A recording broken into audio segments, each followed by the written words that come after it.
성검오신 예수님, 오늘 이 새벽에도 제일 먼저 눈을 뜨며 주님께 인사드리며 이 하루를 시작합니다. 세상에 대한 우리의 욕심과 이생의 안목과 정욕들, 또 타락한 우리의 본성들이 주님을 향한 우리의 마음과 우리의 거룩함과 경건함을 훼손시키지 않도록 오늘도 저희에게 굳은 의지와 성령의 충만함을 허락하여 주시고 예수님의 말씀에 순종하여 살아갈 수 있는 용기를 허락하여 주시옵소서. 우리에게 맡기신 사명 오늘도 잘 감당할 수 있기를 원합니다. 하나님의 나라와 저 천국의 소망을 바라보며 오늘도 힘있게 살아가기를 원합니다. 오늘도 저희에게 이 생명의 빵을 먹여주시고 힘을 얻어 세상 가운데서 승리하게 도와주시옵소서. 우리를 구원하신 예수님의 이름으로 기도드립니다. 아멘. 안녕하십니까. 2024년 5월 31일 금요일 아침이 밝아오고 있습니다. 이제 벌써 5월이 끝나고 이제 내일부터 6월이 시작됩니다. 시간이 정말 빨리 가죠. 주님 오심도 아마 이렇게 나타날 것입니다. 마지막 날에 예수님께서 오늘 밤에 오실지 내일 낮에 오실지 그 다음날 새벽에 오실지 언제 오실지 모르지만 우리가 항상 깨어서 준비되어 있는 그 믿음을 가지고 등불을 들고 기름 준비해서 주님을 맞이할 수 있는 저와 여러분이 되었으면 좋겠습니다. 자, 오늘 7번째 이야기, 지도자들의 부패로 인한 멸망. 오늘 2번째 시간이죠. 지도자 한 사람의 악행이 미치는 영향력. 지도자 한 사람의 악행이 미치는 영향력이란 제목으로 미가서 3장 11절부터 12절 우리 함께 읽고 경건의 시간을 시작하도록 하겠습니다. 그들의 우두머리들은 뇌물을 위하여 재판하며 그들의 제사장은 삭슬 위하여 교훈하며 그들의 선지자는 돈을 위하여 점을 치면서도 여호와를 의뢰하여 이르기를 여호와께서 우리 중에 계시지 아니하냐 재앙이 우리에게 임하지 아니하리라 하는도다. 이러므로 너희로 말미암아 시온은 갈아엎은 밭이 되고 예루살렘은 무더기가 되고 성전의 산은 수풀의 높은 곳이 되리라.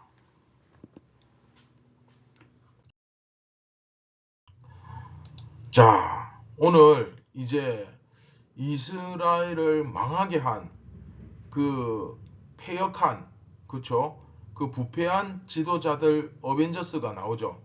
그런 지도자 어벤져스들이 나옵니다. 자, 오늘 본문 11절 보시면 그들의 우두머리들은 뭘 위하여 재판한다? 뇌물을 위하여 재판한다. 이제 드디어 여러분 제사장이 등장했습니다. 지난 본문까지는 제사장이 안 나타나고 선지자만 나타났는데 이제 드디어 제사장이 등장했죠. 그런데 삭스를 위하여 교훈한다. 무슨 뜻입니까? 제사장들은 사실은 사람들을 모아놓고 율법을 가르치는 것이 올바른 것인데 이 하나님의 말씀을 바르게 가르치는 것이 이게 정상인데 삭스를 위해서 교훈을 한다. 무슨 뜻입니까? 돈 받으려고 교훈한다는 거예요. 여러분, 그러면 이 돈을 위해서 돈을 받으려고 율법을 가르치고 교훈을 한다. 그럼 이 사람이 제대로 가르치겠습니까? 아니죠. 사람들 듣기 좋아하는 말, 이 호객행위 하기 좋은, 딱 좋은, 사람들 몰려들기 좋은 말들, 그런 이야기를 당연히 하지 않겠습니까? 그리고 선지자는 뭘 위해? 돈을 위해. 이것도 같은 얘기인데 돈을 위해 점을 친다. 제사장은 돈을 위해 교훈하고 선지자는 돈을 위해 점을 치는, 점을 치는 이런 일이 벌어지는 거죠. 지난 시간에도 말씀드렸다시피 선지자라고 하는 자들이 환상을 본다, 이상을 본다, 이런 것까지는 그래도 이해가 되지만 점을 친다는 것은 그냥 완전히 막 나가는 거잖아요. 사실은 이거 이방 종교에서 나는 짓인데 여하튼 점을 치는 선지자, 또 돈 받으려고 혈안이 되어 있는 가르치는 제사장, 또 뇌물을 받으려고 재판하는 통치자. 그런데 이런 사람들이 무슨 얘기를 하느냐가 중요합니다. 정말 기가 막히죠. 11절 계속해서 보시면 여호와를 의뢰하여 이르기를, 네, 이게 중요하죠. 자기들이 여호와 하나님을 의뢰한다는 거예요. 자, 이 부분 좀 주의 깊게 보십시오. 앞에서 뇌물 받고 싹쓸 위해 교훈하고 돈을 위해 점을 치고 그렇게 하고 있는데, 문제는 그렇게 하면서 여호와를 의뢰하여 이르기를, 여호와께서 우리 중에 계시지 아니하냐, 재앙이 우리에게 임하지 않을 것이다, 걱정하지 마라. 네, 정말 대단하죠. 이게 소위 어떤 겁니까? 건물이 뭐 50층짜리 큰 빌딩이 있는데 이 빌딩의 바닥이 집안이 내려앉으려고 해요. 금이 가고 이미 밑에서는 붕괴가 일어날 조짐이 보입니다. 그런데 사람들이 건물이 위험하다 하면 손님이 안 올 것 같으니까 이 건물 안에 장사하는 사람들이 돈을 줘가지고 괜찮다고 해라.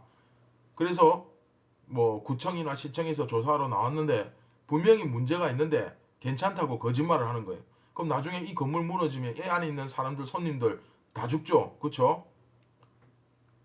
거의 뭐 그것과 맞먹는, 그쵸?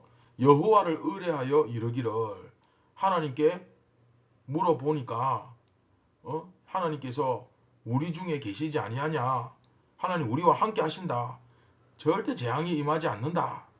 정말 대단하죠. 그쵸? 여호와께서 우리 중에 계시니까 우리에게 재앙이 임하지 않는다. 이거는 완전히 새빨간 거짓 예언이잖아요. 그쵸? 그런데 한번 보십시오. 이런 소리를 하기에 앞서서 너무 뇌물 받고 뇌물 좋아하고 또 싹 받고 돈 받고 하는 이런 것이 목적이 되어 있는 이런 우두머리들, 그런 제사장들, 그런 선지자들이 이런 소리를 하고 있더라는 겁니다.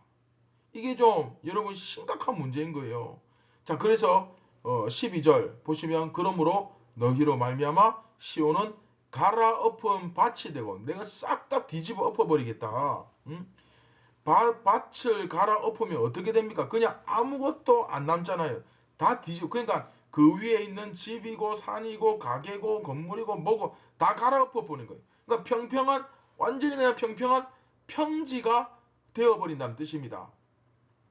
그러니까 거기에 뭐 옛날에 건물도 세워져 있었고 집도 있고 여러 가지 나무도 있고 뭐 조각도 있고 여러 가지 있었겠지만 싹 다 그냥 다 갈아엎어 버린다. 그냥 밭이 된다. 평평하게. 네, 완전히 싹 다 없어진다는 뜻입니다. 그리고 예루살렘은 뭐가 된다? 무더기가 된다. 네, 이게 이제 폐허. 완전히 그냥 폐허들. 그 폐허들이 켜켜이 쌓여있는 무더기가 되고 폐허 무더기가 될 것이다.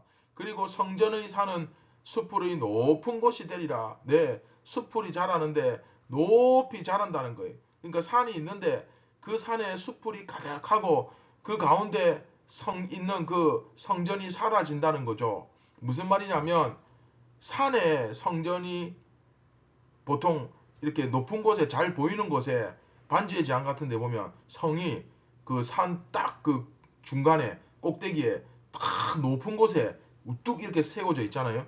근데 그런 산에 성전이 뻥 하고 뚫려 있어요. 비어 있어요. 그러니까 거기에 숲풀만 가득하겠죠. 네, 그런 곳이 된다는 거예요. 한마디로 완전히 그냥 성전이고 뭐고 싹 다 파괴되고 말 것이다. 다 사라질 것이다. 하는 것이 이제 오늘 12절에 기록되어 있죠. 정말 무시무시한 경고죠. 그렇죠? 자, 말씀을 맺도록 하겠습니다. 이제 미가는 오늘 본문에서 그 부패한 지도자 어벤져스들, 그렇죠? 정치 지도자, 뭐 종교 지도자, 제사장도 오늘 드디어 제사장까지 다 나오잖아요. 그렇죠? 그래서 정치 지도자, 종교 지도자들, 그 선지자들, 그렇죠? 그다음에 제사장, 이런 만행을 이런 사람들이 짓고 있는 아주 그 악한 나쁜 짓을, 만행들을, 그런 행태들을 한꺼번에 통틀어서 오늘 싹 그냥 종합해서 싹 모아서 비난하고 있습니다. 선지자, 통치자, 그죠, 제사장까지 뇌물을 받아 재판을 하고 싹쓸 받으려고 가르치고 돈 받으려고 점을 치는 이런 가증한, 이런 사악한 행위를 일삼으면서도 저들의 입에서 한다는 소리가 하나님이 우리 가운데 계시니 재앙이 임하지 않을 것이다. 이게 말이 되는 소리입니까? 그렇죠? 그야말로 듣기 좋은 말만 계속하면서 어리석은 백성들을 속이고 또 자기 자신마저도 속이고 있는 거죠. 네. 그래서 미가 선지자는 시온산과 예루살렘, 성전의 산이 모두 파괴될 것을 예언하고 있습니다. 싹 다 없어질 것입니다. 내가 아무리 괜찮다. 그렇죠? 내가 아무리 하나님은 우리를 멸하지 않으실 것이다. 재앙을 내리지 않는다. 우겨봐야, 그렇죠? 중요한 건 뭡니까? 내가 아무리 우겨도 결국은 하나님의 말씀대로 이루어진다는 것입니다. 여러분 이거 정신 차리고 들어야 됩니다.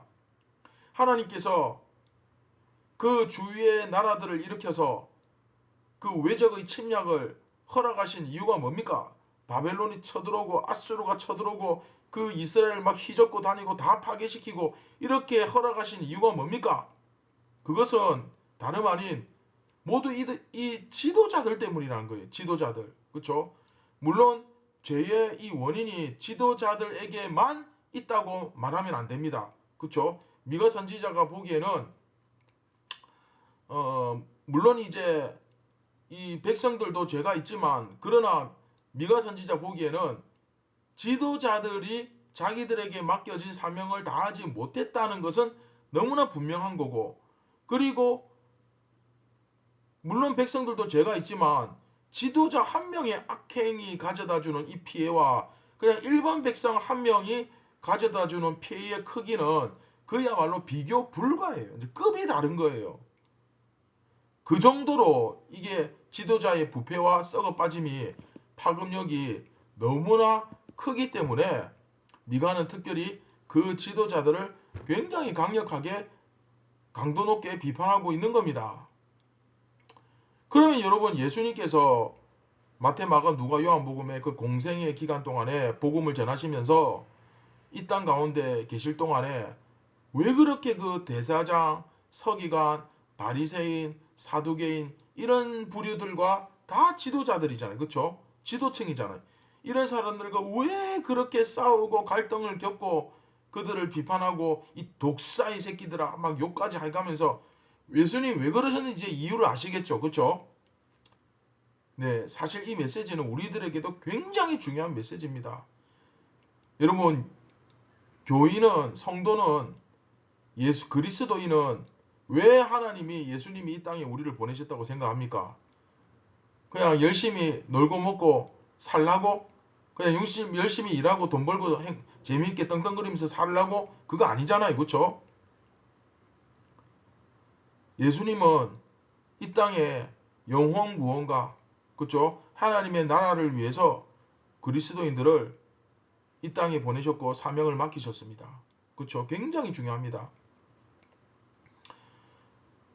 이 세상이 갈수록 악해지는 이유는 물론 뭐 여러 이유들이 있고 사람들이 악한 짓을 하니까 그렇겠지만, 그러나 보다 더 오늘 미가서 말씀에 의하면 결국은 지도자 문제죠. 근본적인 이유는 우리 그리스도인들이 세상의 영적인 그 선지자이고 어쩌면 그 지도자의 반열에 해당되는 우리들이 사명을 제대로 감당하지 못했기 때문이죠. 우리 때문에 이 세상이 심판을 받기도 하고 구원을 받기도 합니다. 우리는 이 세상의 빛이에요. 그런데 여러분, 우리 자신의 모습을 한번 돌아보십시오. 얼마나 성경 말씀을 왜곡시켜 가지고 자기한테 조금 불리하고 자기한테 좀 거슬리는 말씀은 싹 바꿔가지고 마치 성경이 이래도 된다라고, 원래 사람은 이런 거야, 원래 사람은 이래, 그러면서 언제 성경이 원래 사람은 이래라고 말씀했습니까? 그렇죠? 언제 성경이 우리의 제약된 이 본성을 허용했습니까? 그렇지 않잖아요. 끊임없이 죄와 싸우고, 그렇죠? 예수님을 닮아가고, 그게 우리의 삶인데 원래 사람들은 다 그래. 이런 사람도 있고 저런 사람도 있는 거야. 이런 식으로 예를 들자면 그렇게 자기를 합리화시키면서 어리석게도 말씀과 정반대되는 길을 가는 그런 경우가 부지기수죠. 너무 세상 지식에 깊이 빠져 있다 보면 우리가 세상의 학문을 공부하더라도 이 말씀이 중심이 되어야 되는데 세상 학문에 깊이 빠져 있다 보면 어느 순간 진리와 세상의 지식을 구분을 못합니다. 그렇죠? 그러니까 우리가 세상의 빛이라는 사실, 우리가 세상에서 선지자 노릇을 해야 된다는 이 사명, 이런 것들을 전혀 못 느끼시는 분들 왜 그렇겠습니까? 그런 분들은 아직 교회가 뭔지조차도 잘 모르죠. 아직. 그렇죠? 정말 오늘 이 아침에 일단 기본적으로 첫째, 나는 과연 이스라엘이 이 교회라는 사실을 정말 제대로 이해하고 있는가? 이 부분을 이해하려면 요한복음을 보시면 되겠죠. 또 교회를 이루는 한 사람 한 사람, 주님의 몸된 교회는 무엇을 하는 존재인가? 이것도 고린도전서에 나오는 거잖아요. 그렇죠? 과연 나는 교회에 대해서 우리가 뭐 하는 사람인지에 대해서 정말 제대로 알고 그리고 그 제대로 아는 그 알매에 대해서 온전히 행하며 실천하며 진리 가운데 살아가고 있는지 정말 이 시대에 선지자와 같은 그 마음으로 우리 자신을 함께 우리가 돌아보고 반성해 보았으면 좋겠습니다. 여러분, 예수님을 믿는다는 것은 교회를 왔다 갔다 하는 게 아니에요. 그 예수님의 입에서 나오는 그 말씀에 대하여 내가 듣고 깨닫고 이해하고 그렇죠. 그리고 그것을 받아들이고 그리고 순종하며 따라가는 거예요. 내 십자가를 지는 것입니다. 그렇죠? 오늘 이 아침에 우리 자신을 다시 한 번 더 점검해 볼 수 있는 그런 귀한 하루가 되셨으면 좋겠습니다. 네, 말씀을 기억하며 우리 같이 기도하겠습니다. 참 좋으신 예수님, 오늘도 우리가 깨어서 정신을 차리고 내가 누구인지, 나는 정말 교회인지 아니면 그냥 교회 흉내를 내는 그냥 단지 종교인인지 아니면 종교인의 축에도 못 끼는 그냥 이방인인지 우리 자신을 한번 잘 돌아보고 정말 하나님 나라의 거룩한 백성 예수님의 몸된 교회가 오늘도 되게 하여 주시고 우리가 그런 간절한 바람을 가지고 그런 간절한 소원을 가지고 주님 앞에 엎드릴 때에 말씀과 기도로 나아갈 때에 주님께서 저희에게 다시 한번 은혜를 베풀어 주시고 저희들의 손을 잡아 주실 것을 믿습니다. 주여 저희들을 불쌍히 여겨 주시고 우리의 아는 지식과 우리가 아는 진리와 우리의 삶과 행동과 입술과 우리의 모든 행하는 것들이 다르지 않도록 하나가 될 수 있도록 믿는 대로 살아갈 수 있도록 주여 용기를 주시고 힘을 주시옵소서. 우리를 구원하신 예수님의 이름으로 기도드립니다. 아멘. 자, 여러분 오늘 이 문제 정말 중요합니다. 내가 아는 것하고 실제로 믿는 것은 그렇죠? 굉장히 다르죠. 그래서 오늘 나는 과연 무엇을 제대로 지금 알고 있는가? 그리고 그 아는 것을 어떻게 실천하며 행하며 오늘 나는 살아가고 있는지 우리 자신의 모습을 정말 정신을 차리고 깨어서 돌아보는 그런 귀한 아침이 되었으면 좋겠습니다. 감사합니다.